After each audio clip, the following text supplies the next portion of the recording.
à la protection myocardique. Donc, toujours le même, le même principe, consommation et apport d'oxygène. Alors, la consommation d'oxygène du myocarde est normalement, pour un cœur qui bat, voilà, de 10 à 15 litres minute par 100 mg de myocarde. Alors, lorsque un cœur fibrille, elle est déjà à 3 quarts, à 2 tiers. Donc, c'est pour ça que certaines chirurgies, comme fermeture de CIA pour quelqu'un qui l'a fait en 4-5 minutes, peut être faite sous fibrillation, bien sûr sous CEC évidemment, mais sans arrêter le cœur. Parce que du coup, le cœur reste perfusé, il fibrille, donc il consomme peu, mais il reste perfusé. Donc, c'est une méthode élégante, mais il faut que vous ayez un fibrillateur qui soit fiable et qui tombe pas en panne pour que le cœur repart à faire des systoles efficaces alors qu'il est ouvert et plein d'air. Parce que là, sinon, vous avez aucune chance de échapper au juge. Alors, un cœur qui est assisté, donc qui est bien déchargé, ventricule, les deux canules dans canulation cave ou atriocave, et donc cœur droit déchargé du coup, circulation pulmonaire déchargée du coup, cœur gauche déchargé. Pareil, il fait peu de travail puisqu'il pompe pas grand-chose, il n'y a pas grand-chose dans le cœur, donc un cœur assisté, pareil, va consommer moins.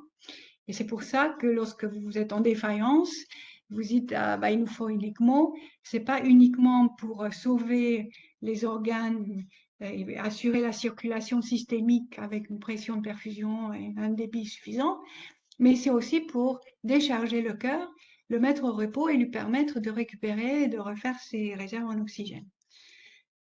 Donc un cœur qui est arrêté, donc un clampage qu'on fait en CEC la plupart du temps, un cœur qui est arrêté continue à consommer un peu d'énergie parce qu'il a besoin de maintenir l'intégrité de ses membranes, de ses organites intracellulaires et tout ça. Et puis un cœur qui est arrêté et mis en hypothermie consomme encore moins. Donc bien sûr, nous, on va s'intéresser à ces deux situations, soit un clampage en normothermie, soit un clampage donc, en hypothermie. Donc, mais ce que je veux que soit assez évident pour vous, c'est que c'est vraiment l'activité du cœur qui fait consommer l'énergie et qu'une fois que le cœur est arrêté, bah, il consomme très peu. Et c'est aussi, entre parenthèses, pour ça qu'on arrive très difficilement en pédiatrie de montrer qu'une méthode, par exemple, si on compare le froid avec le chaud, est meilleure que l'autre, parce que la consommation est déjà tellement faible qu'il faudrait des cohortes de patients très importantes qu'en pédiatrie, on n'arrive jamais à constituer, alors que les adultes qui font plus de chirurgie cardiaque arrivent à les faire. Donc chez les adultes, on sait quelle est la meilleure façon de protéger le cœur, alors que chez l'enfant, on ne sait toujours pas, parce qu'on a toujours des études à 40-50 d'effectifs et que sans aucune puissance statistique. Et d'ailleurs, pour revenir là, dans les années 70, il n'y avait pas de cardioplégie. On clampait tout simplement la aorte et quand le cœur s'arrêtait, on commençait à opérer. Bon, on était en CEC, c'est bien sûr, mais et puis on déclampait la aorte de temps en temps, et puis on refaisait, donc on rinçait le cœur par les coronaires qui recirculaient, et puis on le reclampait, et puis il s'est arrêté à nouveau et le chirurgien continue à opérer. Ce n'était pas l'idéal, mais ça permettait quand même d'opérer et le cœur récupérait, finissait par récupérer. Donc aujourd'hui, on fait un peu plus sympathique. Donc je reviens à mon schéma avec les deux veines caves qui sont cannulées. Donc là, ça se sépare par là. Et puis là, il y a la pompe et tout. Et la réinjection se fait là. Et donc là, si le chirurgien pose un clan à ce niveau-là, il crée une cavité virtuelle qui se situe donc entre la valve aortique, qui en temps normal est étanche, et entre le clan. Et la seule issue de cette cavité virtuelle-là, ce sont les deux coronaires. Donc, s'il injecte un produit, après avoir mis le clan, il injecte un produit là, bah, il injecte directement en fait dans les coronaires. C'est la seule issue. Sauf s'il y a un problème valvulaire aortique, s'il y a une insuffisance aortique majeure, bah, à ce moment-là, ça va refluer dans le ventricule gauche. Et ça pose problème parce que du coup, on a du mal à faire la cardioplégie. Mais bon, on y arrive quand même. Et puis, des fois, il y a des chirurgiens qui ils arrêtent le cœur à moitié, entre guillemets, et puis ils coupent vite l'aorte, et puis ils arrivent à canuler très vite les deux coronaires, et ils font directement dans les ostias. Et là encore, je reviens à la question de ce matin. Du coup, même en cas d'insuffisance aortique, en pédiatrie, je n'ai vu pratiquement aucun chirurgien faire de la cardio rétrograde. Ils préfèrent faire cette méthode un peu, un peu bizarre, mais voilà. On fait toujours l'antérograde. Alors, le myocarde néonatal, il est par rapport à un myocarde adulte, il présente quelques particularités, il a très peu de réserve contractile, et lorsque il bat déjà au maximum de sa force, la plupart du temps, et lorsqu'il faut augmenter le débit cardiaque, c'est d'habitude au dépend de la fréquence cardiaque. Il est très peu compliant, très épais des deux côtés, et il a une sensibilité réduite, variable, on va dire, aux catécholamines, parce qu'il n'a pas encore des récepteurs matures, et donc du coup, les effets des catécholamines peuvent être très très variables. Alors, il utilise quasiment du glucose, il a un réticulum sarcoplasmique très sous-développé. Donc, il y a deux conséquences à ça. Il est très dépendant du calcium extracellulaire, donc il ne faut jamais qu'il soit en hypocalcémie. Et en même temps, si on lui donne trop de calcium, il est incapable de le stocker. Donc, il va y avoir une augmentation trop importante du calcium intracellulaire avec un risque d'apoptose. Donc, le contrôle de la calcémie chez le nouveau-né doit être extrêmement strict. Alors, il a un système antiradicalaire qui est déficitaire, donc il est plus susceptible à l'ischémie-reperfusion. Et puis, il y a enfin quelque chose dans son avantage, et encore, on n'est pas très sûr aujourd'hui, mais c'est un des arguments qu'utilisent les défenseurs de certaines solutions de cardioplégie pour utiliser ces systèmes-là. Donc, c'est un déficit constitutionnel en 5 nucléotidases. Alors, qu'est-ce que c'est? L'ATP, lorsqu'il est utilisé, il est dégradé d'abord en ADP, ensuite en AMP, et puis après, en présence de cette 5 nucléotidases, en adénosine. Donc, il n'y a plus du tout de réserve énergétique. L'adénosine, c'est le dernier composant après la dégradation de l'ATP.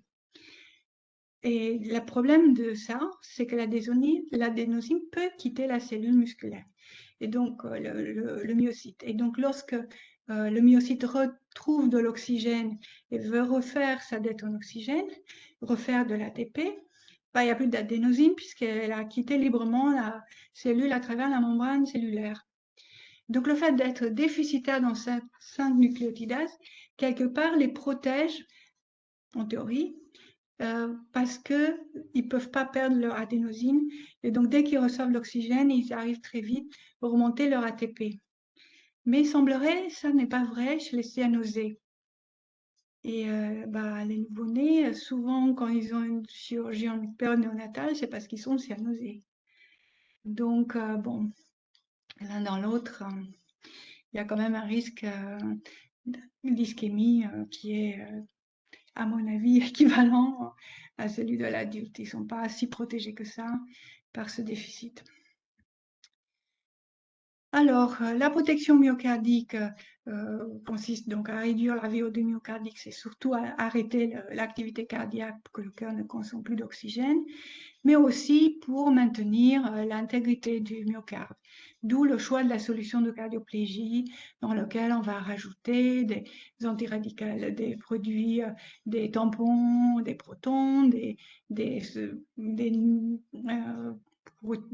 aminoacides pour le nourrir, voilà, pour prévenir les antiœdémateux aussi. Et donc, c'est là-dessus que se passe la bataille entre les firmes qui produisent les produits de cardioplégie. Et puis, c'est pas qu'il n'y a pas que ça. éviction de l'hyperoxygénation du myocarde cyanosé. On a parlé ça hier en disant que c'est un bon anti-inflammatoire. Eh bien, c'est aussi un très bon protecteur myocardique de myocarde de l'enfant cyanosé. Alors, contre la pression d'injection de cardioplégie, alors ça, c'est toujours un dada de Necker, et je pense que c'est vrai, mais finalement, tout le monde n'est pas aussi strict sur ce contrôle-là. C'est-à-dire qu'il y a un papier qui est maintenant un peu ancien, mais qui est quand même assez convaincant, pour dire que la pression d'injection de la cardioplégie est importante et qu'on peut créer des lésions endothéliales si on injecte à des pressions trop élevées. Et qu'en fait, il faudrait maintenir une pression physiologique. Donc, la plupart des équipes se mettent à 40-50 chez un tout petit, de millimètres mercure pour pression d'injection. Alors, à Necker, on mettait carrément un robinet à 3 voies et on avait carrément un test de pression pour mesurer ça. Donc, en fait, et alors que bon, d'autres équipes se fient simplement à la pression sur la seringue d'injection qui vous dit la pression. Alors, si on veut faire ça bien, et c'est comme ça qu'on fait un Necker, on mesure la perte de résistance, pas la perte de résistance, la pression qu'engendre le flux à travers déjà le cathéter d'injection jusqu'à l'entrée de la coronaire. Et puis on rajoute les 50 dessus, ou 40-50 dessus. Et ça, parce que lorsque vous avez que la pression sur la seringue, vous ne savez pas quelle est la pression engendrée par la résistance au flux dans le cathéter lui-même. Donc ce n'est qu'une approximation. Alors, il y a aussi l'éviction de la distension des cavités lors du rétablissement des retours, donc lors de la pause de la CEC. Il ne faut surtout pas que le cœur se dilate d'un coup et fasse une ischémie sous-endocardique, parce qu'à ce moment-là, tout le bénéfice de votre protection, entre guillemets, est perdu à la fin. Et puis, il faut aussi que l'enfant soit normotherme, qu'il y ait un bon équilibre, surtout en calcium, acido-basique. Donc, la protection, ce n'est pas uniquement le choix de la soluté, hein, c'est un tout, comment travailler proprement. Alors, il y a quelques années, j'avais fait, il y a plus de 10 ans de ça maintenant d'ailleurs, j'avais fait le point et dans la littérature, on avait décrit 167 solutions de cardioplégie et 224 protocoles de cardioplégie en pédiatrie. Donc, vous voyez, ça veut tout simplement dire qu'on ne sait pas bien ce qu'il faut faire et qu'est-ce qui est mieux. Et par contre, ça veut aussi dire, d'un autre côté, que probablement que quoi qu'on fasse, c'est pas si mal une fois qu'on a arrêté le cœur et qu'on l'a rincé suffisamment. Quelle qu'elle soit la solution de rinçage, si la chose est faite correctement et suffisamment souvent, ça va et qu'à la fin, le cœur va récupérer. Donc, on a toutes sortes de protocoles au sang, protocoles au cristalloïde simple, protocole chaud, protocole froid, chaud puis froid, ou alors froid puis chaud, et puis continu intermittent. Alors, la plupart des équipes font intermittent parce que s'ils font, comme le champ opératoire en pédiatrie est vraiment petit, si en plus vous avez des canules qui injectent en permanence dans les coronaires et puis ça sort par le sinus coronaire en permanence et ça noie le chirurgien s'il travaille à droite, voilà, il y a trop de choses. Donc continue, ça, il y a quelques acharnés qui essayent, mais la plupart font intermittent. Et d'ailleurs, c'est le gros problème, savoir l'intervalle idéal pour l'injection. Alors, antérograde, rétrograde, on a eu la réponse ce matin. Rétrograde, ça se fait exceptionnellement en pédiatrie. À composition intracellulaire, extracellulaire, en fonction de la concentration en calcium. Et donc, dans tout ça, va falloir s'en sortir et comprendre qu'est-ce qui va. En tout cas, toutes les solutions, quelles qu'elles soient, contiennent du potassium. Parce que c'est ça, en fait, qu'on utilise aujourd'hui pour arrêter le cœur en dépolarisant la membrane du myocyte. Donc, c'est un arrêt avec une membrane dépolarisée qui a des avantages parce que ça bloque aussi les autres canaux. Ça ne bloque pas uniquement les canaux de potassium, mais ça bloque aussi tous les autres canaux. Donc, l'eau, peut entrer librement dans la cellule, et c'est pour ça d'ailleurs qu'il faut mettre des antiodémateux dans ces solutions de cardioplégie, parce qu'il y a toujours un œdème obligatoire, il y a le sel qui rentre et puis l'eau qui suit passivement. Et puis après, il y a, du fait du potassium élevé, il y a une vasoconstriction coronaire, il y a une activation endothéliale, il y a le risque potentiel d'arythmie si à la fin de la CEC on a toujours un potassium élevé. Et puis il y a ce qu'on appelle le stoning myocardique. Alors, antidémateux, c'est le mannitol, oui, c'est la plupart du temps c'est du mannitol, oui. Donc, vous voyez, c'est pas idéal. Et c'est tout ce qu'on a aujourd'hui sous la main, mais c'est pas, ça reste quand même une petite saloperie, cette cardioplégie, en fait. Ça protège comme ci, comme ça. Donc là, c'est une enquête donc mondiale, nord-américaine. Ça doit être, je sais pas quoi, l'Asie, l'Europe est là. Et donc, quelque part, il doit y avoir l'Amérique du Sud. Bon, et qui regarde en fait qu'est-ce qu'on utilise le plus. Donc, vous voyez, il y a une solution cristalloïde qui s'appelle le custodiol, qui est très populaire en Europe.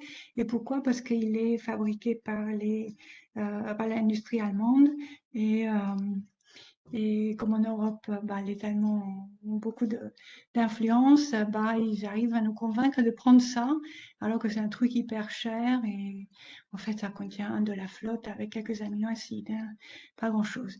Donc, vous voyez, en Europe, 30% des centres vont utiliser ça, alors que lorsque vous allez sur le continent nord-américain, presque personne n'utilise ça. Alors après, par exemple, la Del Nido, Del Nido, c'est un chirurgien de Boston. Donc, 30% des centres nord-américains vont utiliser la Del Nido, alors qu'en Europe, pratiquement personne. Bon, vous voyez de quoi ça dépend. On n'a pas, on n'a pas la réponse de laquelle qui est la meilleure. Et donc, du coup, bah, tout le monde fait. Voilà. Alors là aussi, c'est une enquête euh, européenne cette fois-ci. Euh, non, c'est encore l'Amérique du Nord parce que c'est la Denito qui est en premier et tout ce qui cristalloïde c'est bleu et avec du sang c'est du rouge et voilà, la Saint-Thomas c'est pareil, c'est un mélange de cristalloïdes et de sang dans des proportions un tiers, deux tiers. Ça c'est beaucoup utilisé au Royaume-Uni. Customisé, donc ça veut dire que c'est fait dans la, dans la pharmacie locale.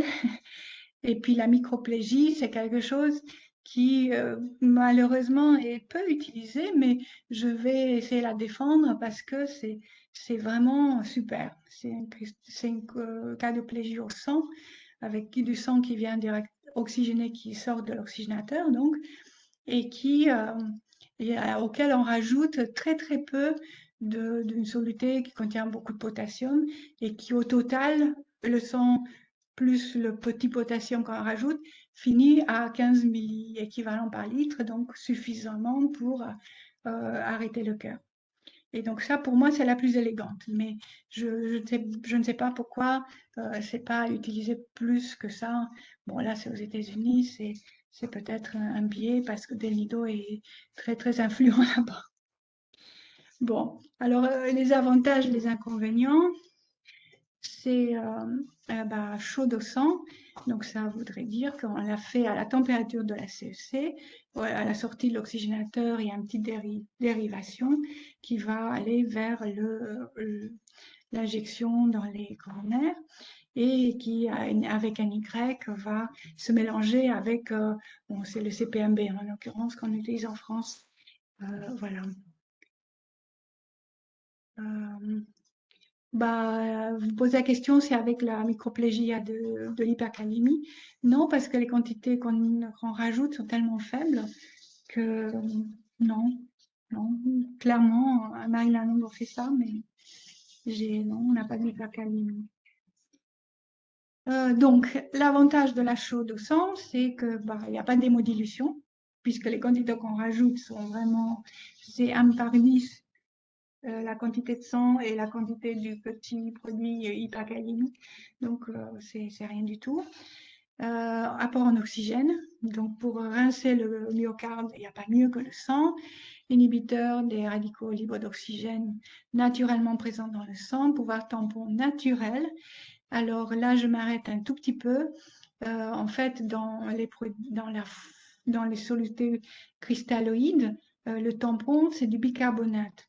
Et lorsque vous les faites, d'habitude, les cristalloïdes sont faits froides. À froid, son pouvoir tampon de bicarbonate baisse.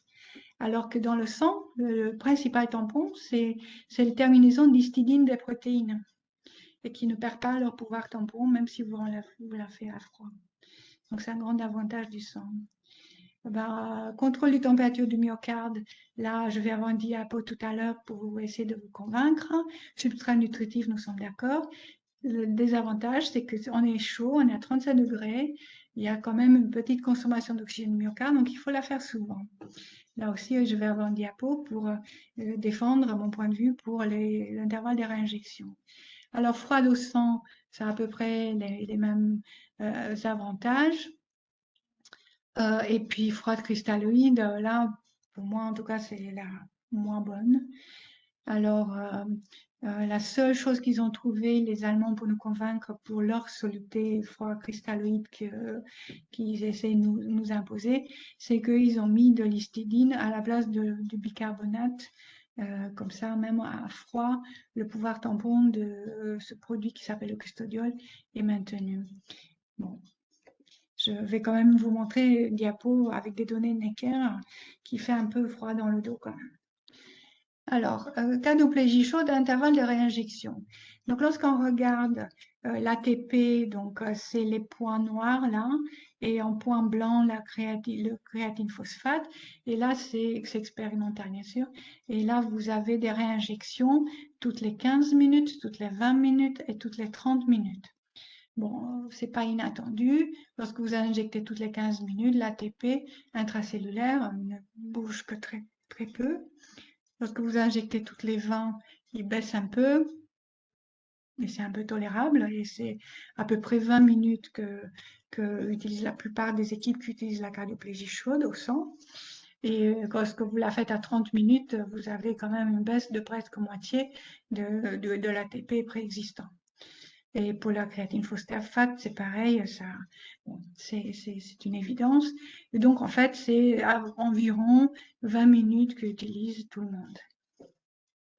Mais initialement, lorsque la technique, il y a 20 ans de ça maintenant, quand la technique a été propagée, il y avait un perfusionniste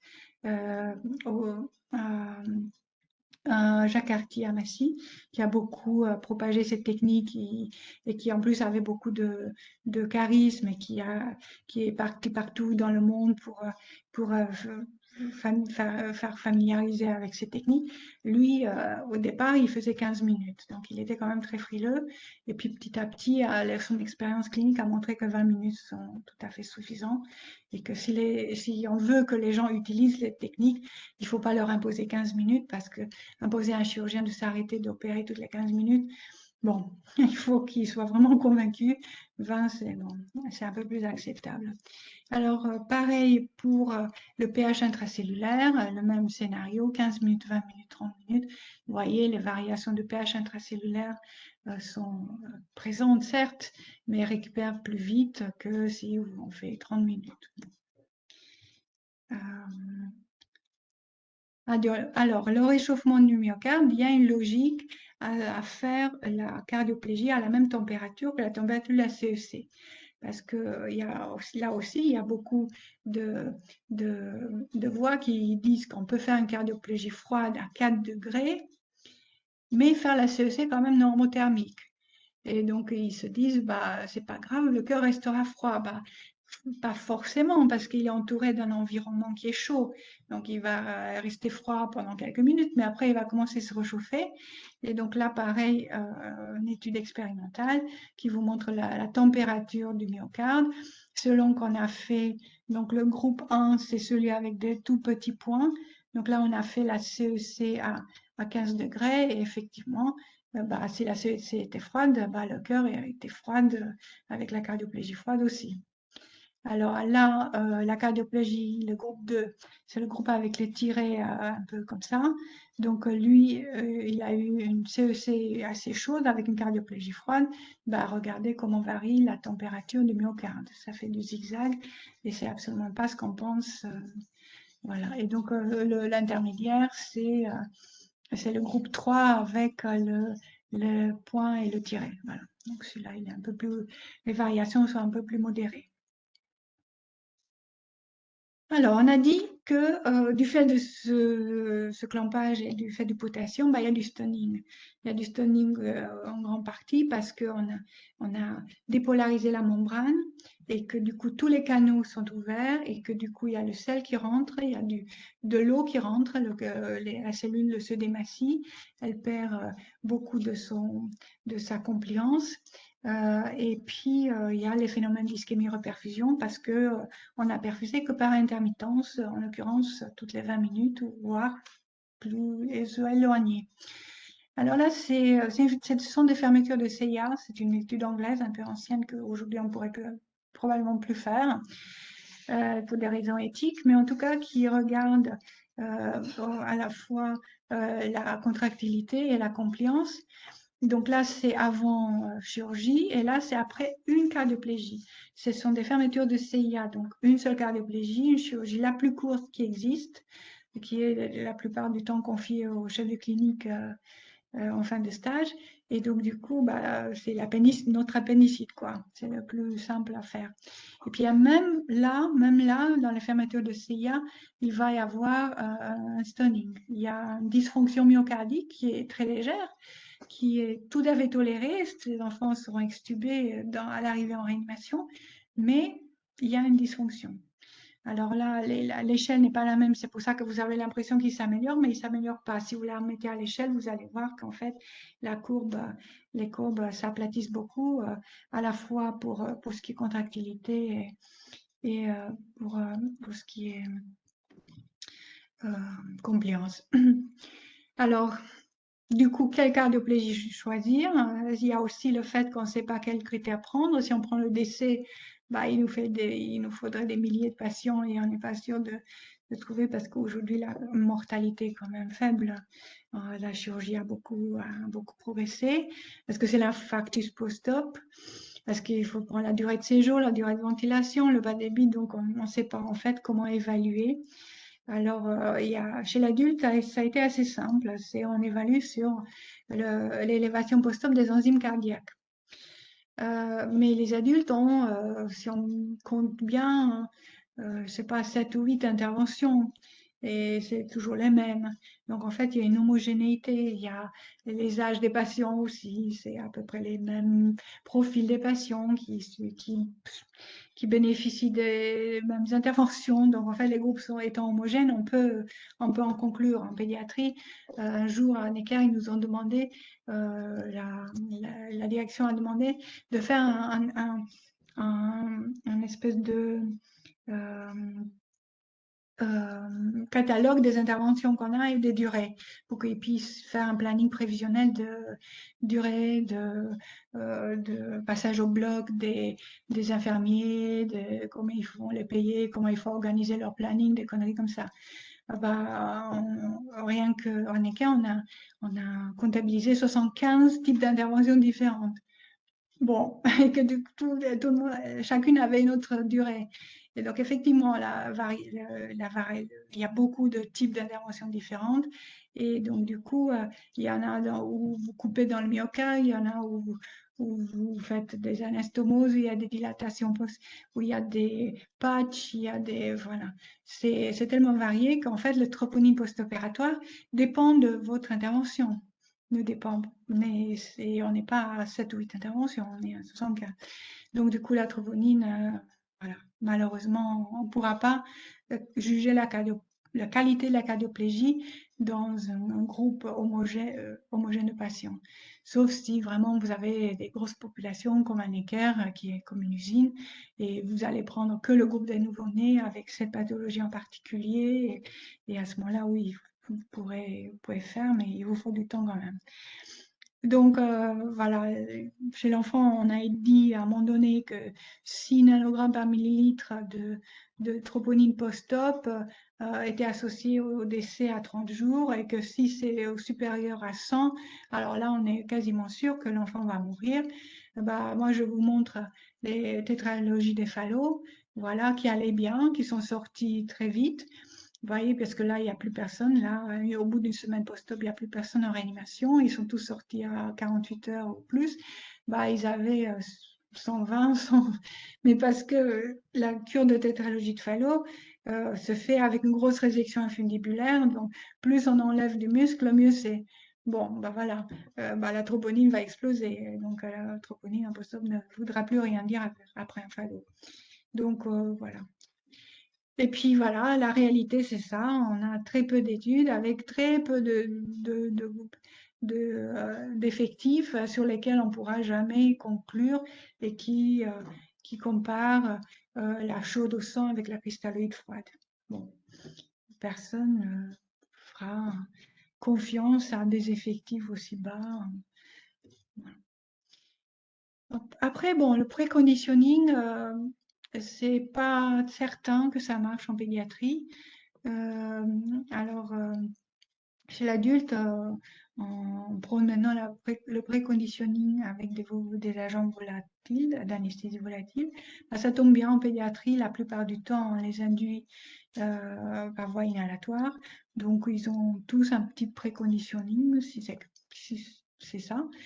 Ok, mais sinon, ça n'a jamais été quelque chose qui était très, très marquant. Alors, donc, il est déjà 4 heures, mais je vais quand même un tout petit peu parler du sevrage, même si dans chaque pathologie, on va revenir dessus avec des particularités de la CEC et de la fin de CEC. Alors, est-ce que vous avez, des questions? J'ai vu une question passer, mais j'ai pas eu le temps de la lire. C'était sur quoi? Dites-moi oralement.